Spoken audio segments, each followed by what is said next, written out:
오늘 한상의 골짜기에 관한 경고라 그렇게 말씀이 시작이 되고 있습니다. 이 한상의 골짜기는 예루살렘을 일컫는 말입니다. 유다를 일컫는 말입니다. 유다에 관한 경고의 말씀이다. 어떻게 보면 유다를, 예루살렘을 비웃는 이야기입니다. 과거에는 예루살렘에 이상이 넘쳤고 계시가 넘치는 그런 마을이었는데 이제 그 땅에 이상이 사라지고 계시가 멈춰버렸다. 또 예루살렘을 우리가 시온산이라 그러지 않습니까? 예루살렘이 이렇게 높은 곳에 있습니다. 그런데 골짜기다. 그렇게 예루살렘을 비아냥하고 비웃는 의미에서 한상의 골짜기라 그렇게 표현합니다.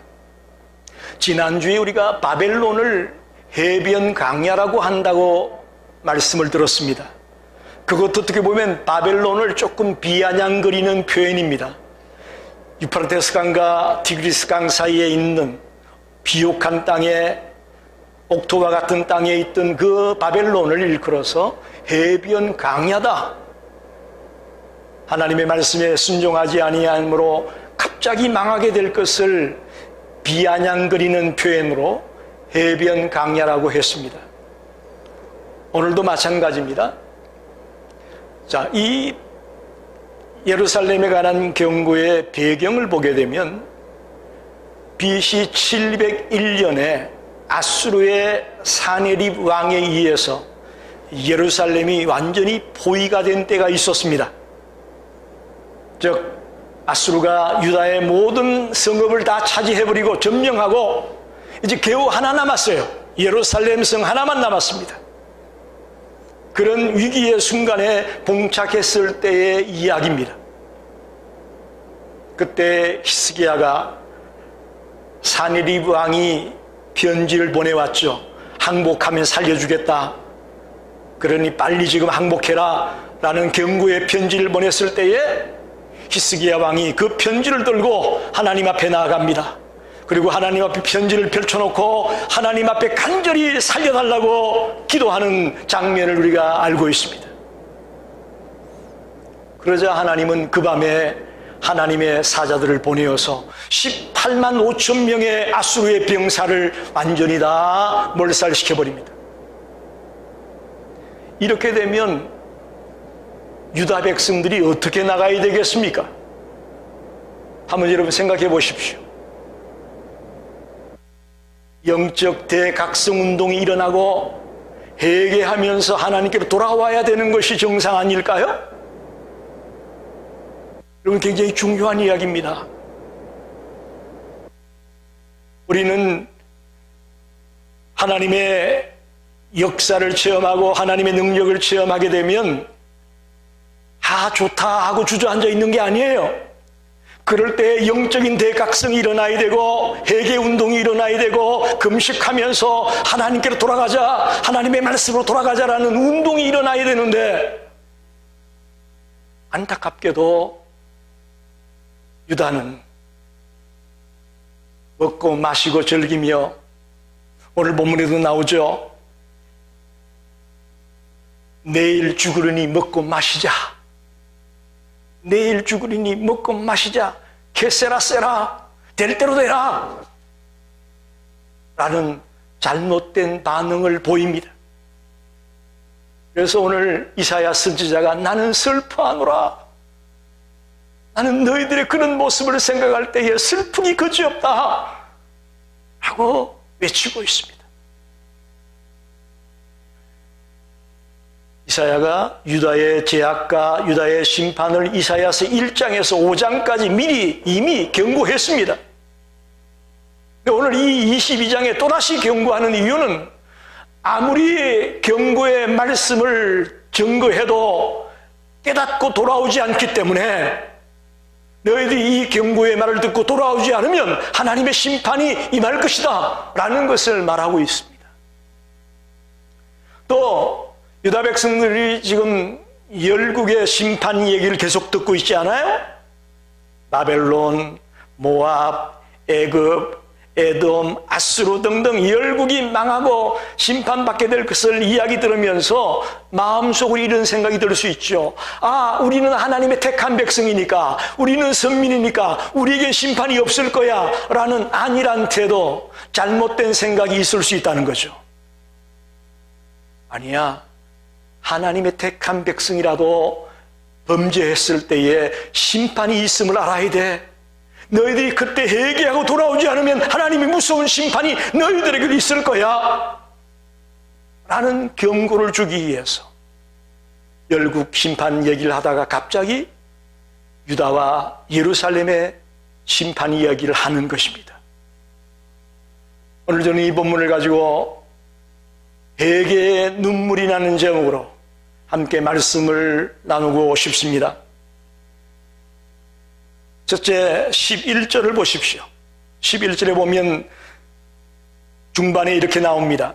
그러나 너희가 이를 행하신 이를 앙망하지 아니하였고 이 일을 옛적부터 경영하신 이를 공경하지 아니하였다. 이를 행하신 이를 앙망하지 않았다라고 질책합니다. 성도가 위기를 만나면 가장 먼저 해야 될 것이 하나님을 앙망하는 것이다, 그런 말입니다. 할렐루야. 8절에 보면 그가 유다에게 덮였던 것을 벗겼다 그렇게 말하죠. 그건 무슨 얘기냐면 아수르의 공격에 의해서 그 두꺼운 예루살렘 성벽이 일부가 무너졌다는 얘기예요. 유다를 덮였던 것들을 벗겼다. 그 두꺼운 예루살렘 성벽 일부가 파손되어서 무너져 버렸다는 얘기입니다. 그 발등에 불이 떨어지는 일을 만나게 되자마자 그때 정신을 차립니다. 그래서 가옥의 일부를 뜯어가지고 그걸로 예루살렘 성벽을 막습니다. 그리고 또 거기 보면 숲풀곡간이라는 말이 나오죠. 숲풀곡간이라는 말은 병기호를 말합니다. 솔로몬 때에 건축해 놓은 무기창고를 말합니다. 그때서야 무력을 정비합니다. 더 나아가 저수지라는 말이 나옵니다. 호위가 되었으니 식수가 없으면 그 안에서 다 죽을 수밖에 없습니다. 그래서 히스기야 왕 때에 밖에 있는 기온 샘의 물을 수로를 파서 예루살렘 성으로 끌어들어와서 실로암이라는 못을 만들어 저수지를 만들어서 그 성 안에 있는 사람들이 그 물로 생명을 연장했죠. 자, 성벽이 무너지자 발등에 불을 들이자마자 그들은 정신을 차렸습니다. 성벽을 보수하고 또 병기구를 뜯어가지고 무기를 확인하고 무력을 점검합니다. 또 수로를 만들어서 이제 물을 먹을 수 있도록 이제 그들이 준비를 해 놓습니다. 잘했어요. 갑자기 어려움을 만나게 되고 위기 속에서 최선을 다해서 그들이 준비한 것 높이 살만합니다. 그러나 오늘 여기서 이사야가 하나님의 말씀을 경고하고 있는 것은 다름이 아닙니다. 그 모든 것보다 우선해야 될 것이 하나님을 앙망하는 것이라는 겁니다. 우리는 가끔 이 순서가 바뀝니다. 문제를 만나고 어려움을 만나게 되면 그래서 인간적으로 최선을 다해서 내가 할 것부터 다 열심히 합니다. 그리고는 나중에 가서 겨우 한번 주님 앞에 고개 숙이고 하나님 도와주세요 하는 것으로 끝납니다. 그 우선순위에 문제가 있음을 오늘 우리에게 분명히 가르쳐 줍니다. 최선을 다한 뒤에 기도하는 것이 아니고 먼저 기도하고 난 뒤에 주님의 인도를 따라 최선을 다하는 성도들이 되시길 바랍니다. 우리의 영적인 실패의 원인이 여기 있습니다. 우선순위가 잘못되었습니다. 우리는 먼저 내가 최선을 다합니다. 내 생각을 따라 내 방법을 따라 내가 최선을 다합니다. 그리고는 겨우 마지막에 한번 머리 숙이는 것으로 하나님의 뜻대로 했을 것이다 라고 생각합니다. 아닙니다. 여호와를 앙망하는 것이 먼저라고 이사야는 우리에게 말합니다. 먼저 뜨겁게 눈물로 기도하며 호소한 뒤에 그 하나님의 인도를 따라, 가르침을 따라 최선을 다해 나갈 때에 열매가 있습니다. 하나님의 역사가 나타납니다. 하나님의 기적이 나타나게 되어 있습니다. 다시 말하면 유다에게 지금 가장 시급한 것은 하나님과의 관계를 바로 정립하는 겁니다. 성벽을 보수하고 물을 저장해 놓고 무기를 준비하고 그런 것보다도 하나님과의 관계가 바로 정립되는 것, 그것이 유다 백성들에게 가장 시급한 일이다, 그런 말입니다.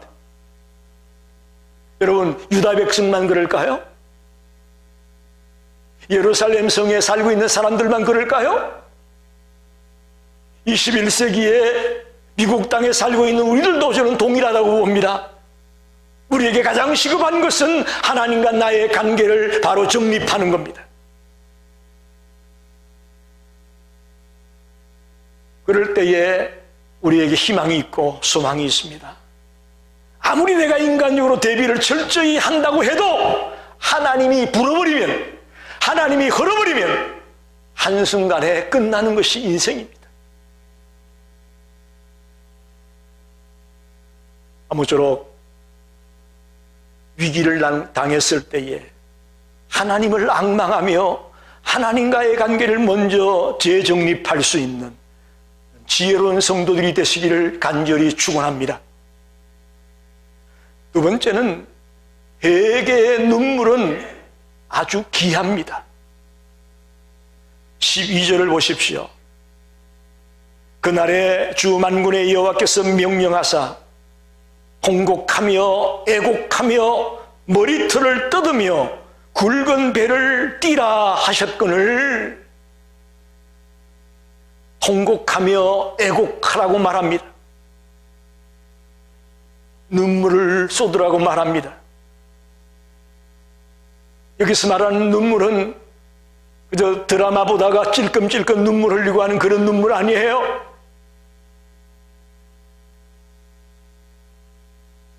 이 눈물은 회개와 연관된 눈물을 말합니다. 눈물이 있으면 있을수록 회개가 점점 더 늘어나는 그런 모습을 의미하는 겁니다.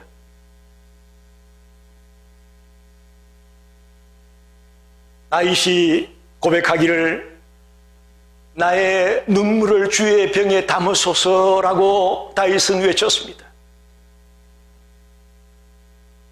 히스기야가 병에 들려 죽게 되었을 때에 성벽을 향해 눈물로 하나님 앞에 기도하지 않습니까?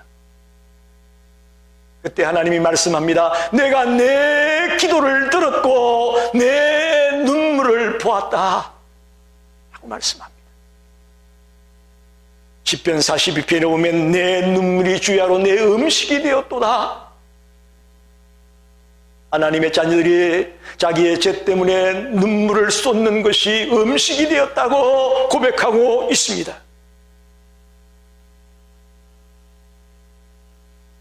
크리스찬은 하나님과의 관계에 있어서 민감한 자가 되어야 될 줄로 압니다. 그런데 안타깝게도 우리는 다른 것에는 아주 민감한데 하나님과의 관계에 있어서는 조금 둔감해요. 이게 참 안타까워요. 정말 우리가 하나님과의 관계를 민감하게 느끼고 있다면 눈물을 흘리지 않을 수 없습니다. 하나님이 볼 때 내가 지금 얼마나 어리석고 내가 얼마나 추하고 내가 얼마나 더러운가를 알기 때문에 눈물을 쏟지 않을 수 없는 거죠. 바울은 자신을 나는 죄인 중에 괴수라고 표현했습니다. 오라 나는 곤고한 자로다. 누가 나를 이 사망의 몸에서 건져내랴 라고 바울은 눈물로 고백하지 않았습니까? 감각이 둔하고 미지근한 성도들은 회개를 등한시합니다. 회개에 관심이 없습니다. 회개하는 설교를 하면 길을 닫습니다. 복 받는다는 얘기는 아주 환한 얼굴로 신나게 말씀을 들으면서도 회개에 대한 메시지를 들으면 인상을 찌푸립니다. 여러분, 미지근한 신앙을 하나님이 어떻게 하시겠다고 말씀합니까? 내가 토하여 내치겠다고 말씀하지 않습니까? 저와 여러분의 신앙이 미지근한 신앙이 아니라 열정적인 신앙의 사람이 되기 원합니다. 죄악에 민감한 성도들이 되기를 원합니다. 그런 자들은 눈물이 끊이지 않습니다. 우리는 한두 가지 죄를 짓는 그런 자가 아닙니다. 우리는 죄의 원천과도 같아요. 죄의 뿌리와도 같아요. 우리에게서 나오는 것마다 어떻게 보면 죄예요. 근데 교만한 자들은 말하기를 나는 단 몇 가지만 죄 지었다고 착각하고 있습니다. 아니에요. 우리가 단 몇 가지만 죄를 짓나요? 우리 마음이 죄의 원천이라고요. 저수지라고요. 수많은 죄악들이 우리 속에 담겨 있다고요. 그러니 우리는 보통으로서는 안 돼요. 그래서 여기 통곡하라, 애곡하라 라고 말하는 거죠. 여러분, 언제 한번 주님 앞에서 통곡해 본 적이 있나요? 한번 여러분 생각해 보십시오. 여러분 다 한두 번은 통곡한 적이 있을 거예요. 아기의 자녀였다가 죄의 노예였다가 예수를 만나 처음 주님께로 돌아올 때에 한 번은 여러분이 통곡했을 때가 있을 줄로 압니다. 만약에 한 번도 그런 경험이 없다면 오늘 이 말씀을 듣는 중에 진실로 통곡의 눈물을 쏟을 수 있는, 회개의 눈물을 쏟을 수 있는 성도가 되기를 간절히 원합니다. 한 번은 있어야 돼요. 아니, 더 나아가 날마다 주님 앞에 통곡의 눈물을 쏟는 자가 되어야 될 것입니다. 성경에 회개라는 말이 수십 차례 나옵니다. 그것만 봐도 회개가 얼마나 중요한 것인가를 우리는 알 수가 있습니다. 성경에 그 한 단어가 여러 차례 나온다는 이야기는 그만큼 중요하다는 이야기입니다. 우리가 회개가 없이는 예수님의 흘리신 피의 가치를 모릅니다. 회개하는 자만이 예수님의 십자가의 보혈의 그 가치를 알 수 있는 거예요. D.L. 무디가 말했습니다. 예수님이 이 세상에 남기고 가신 것은 그의 피다. 여러분, 예수님을 생각할 때에 십자가와 그의 보혈을 우리는 잊을 수 없습니다. 또 그것을 아는 자라면 끊임없이 회개의 눈물을 쏟아야 될 것입니다. 아직도 많은 자들이 예수 믿으면 기적을 생각합니다. 또한 엄청나게 지혜로워질 것이라고 생각합니다. 기도하면 뭔가 한상을 볼 것이라고 생각합니다. 여러분, 그 이전에 회개의 눈물을 쏟으면서 그리스도의 피를 믿고 의지하며 나아가는 성도들이 되시기를 바랍니다. 그게 더 우선이에요. 나를 용서하려고, 나를 사해 주려고 흘리신 주님의 보혈을 믿고 나아갈 때에 우리 속에 기적도 일어날 수 있고 한상도 볼 수 있고 이 세상 누구도 쫓아올 수 없는 지혜로운 사람이 될 수 있는 겁니다. 그건 나중 일이라고요. 정말 회개하며 예수님의 보혈의 공로를 믿고 나아가는 자가 먼저 되기를 바랍니다. 마지막으로 생각할 것은 오늘 13절에 이런 말씀이 나옵니다. 너희가 기뻐하며 즐거워하여 소를 죽이고 양을 잡아 고기를 먹고 포도주를 마시면서 내일 죽으려니 먹고 마시자. 내일 죽으리니 먹고 마시자. 회개하며 울어도 신통치 않은 판에 내일 죽으리니 먹고 마시자라고 그들은 외치고 있습니다. 여기 내일 죽으리니 먹고 마시자라는 말은 하나님의 심판의 위기 앞에서도 회개할 줄 모르고 도리어 연락에 빠져 있는 유대 백성들의 모습을 적나라하게 보여주는 겁니다. 그게 내일 죽으리니 먹고 마시자 그런 거예요. 이것이 얼마나 잘못된 일인가 14절에 이렇게 말합니다. 이 죄악은 너희가 죽기까지 용서하지 못하리라. 내게 잡아고 돌아와야 할 너희들이 내일 죽으리니 먹고 마시자라고 얘기한 그것을 보고 이 죄는 죽을 때까지 용서받지 못할 것이다. 무섭게 질책하고 있습니다. 좀 여기서 오늘 내일 죽으리니 먹고 마시자라는 말이 무슨 뜻일까 조금 깊이 생각해 보고 싶습니다. 첫째는 배로 하나님을 삼는 행동과 같습니다. 여기서 말하는 배는 물에 떠다니는 배가 아니고 우리의 아랫배를 말합니다. 즉 인간의 욕심과 탐욕을 말할 때에 배를 채운다 그렇게 말하지 않습니까? 그거와 똑같은 거예요. 배를 하나님으로 삼는 행위가 내일 죽으리니 먹고 마시자 그런 거예요. 배를 신으로 삼고 있는 인생들은 자기 욕심을 따라 사는 인생입니다. 그게 하나의 신이에요. 빌립보서 3장 19절에 이렇게 말씀합니다. 그들의 마침은 멸망이요 그들의 신은 배요 그 영광은 그들의 부끄러움에 있고 땅의 일을 생각하는 자라. 그들의 신이 배라고 말합니다. 탐욕에 욕심에 욕망에 빠져있는 그런 어리석은 인생들을 이끌어서 말할 때에 배를 신으로 삼았다 그렇게 말합니다. 내일 죽으려니 먹고 마시자 그런 표현입니다.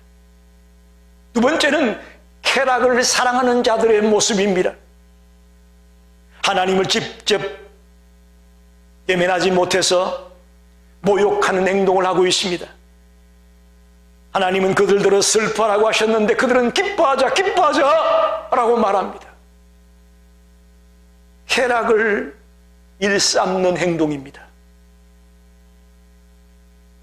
게세라세라라는 말이 스페인어로 될 대로 되라 그런 뜻이에요. 될 대로 되라. 어쩌면 내일 죽으리니 먹고 마시자는 얘기는 게세라세라라는 말과 잘 어울리는 말이에요.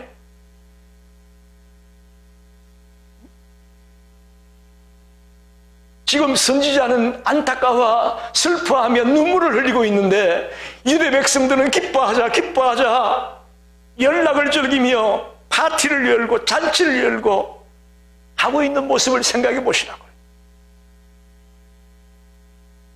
혹시 우리 중에는 내일 죽으리니 먹고 마시자라는 생각을 하는 자가 없습니까? 그런 자는 쾌락을 사랑하는 자의 모습입니다. 벨사살 왕이 성전 기물을 가지고 부어라 마셔라 잔치하다가 그 순간 메데바사의 군사들에 의해 죽임을 당했던 모습을 여러분 생각하십시오. 쾌락을 즐기는 자의 최후는 비참합니다. 비참했습니다. 마지막으로 내일 죽으리니 먹고 마시자는 말은 내세를 믿지 않는 자의 행동입니다. 이런 주장은 다른 사람의 마음을 무너뜨리며 선한 행실을 더럽힙니다. 디모데후서 2장 17절로 18절에 그들의 말은 악성 종양이라. 악성 종양이 퍼져나감과 같다. 부활이 이미 지나갔다 하므로 어떤 사람들의 믿음을 무너뜨린다. 내세를 믿지 못하는 자들을 일컬어서 어리석은 자라고 말합니다.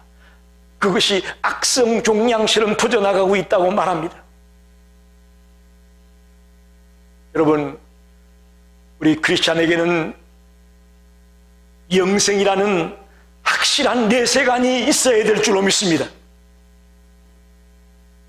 그 내세관을 갖고 있지 않는다면 우리도 내일 죽으리니 먹고 마시자라고 나갈 거예요. 그러나 우리가 그것을 절제하고 그것을 다스릴 수 있는 힘은 어디 있느냐? 내세를 믿기 때문입니다. 영원한 하나님의 나라를 믿기 때문입니다. 베드로서 3장 3절로 4절에 이렇게 말씀합니다. 말세에 조롱하는 자들이 와서 자기의 정욕을 따라 행하며 조롱하며 이르되 주께서 강림하신다는 약속이 어디 있느냐? 라고 말합니다. 세상 사람들은 우리를 조롱합니다. 주님의 강림이 어디 있느냐? 하나님 나라가 어디 있냐? 천국이 어디 있냐? 우리를 조롱합니다. 아무리 그들이 조롱하고 비웃을지라도 우리는 확실한 하나님의 나라를 소망하며 붙들고 달려가는 성도들이 되시기를 바랍니다. 말씀을 정리합니다.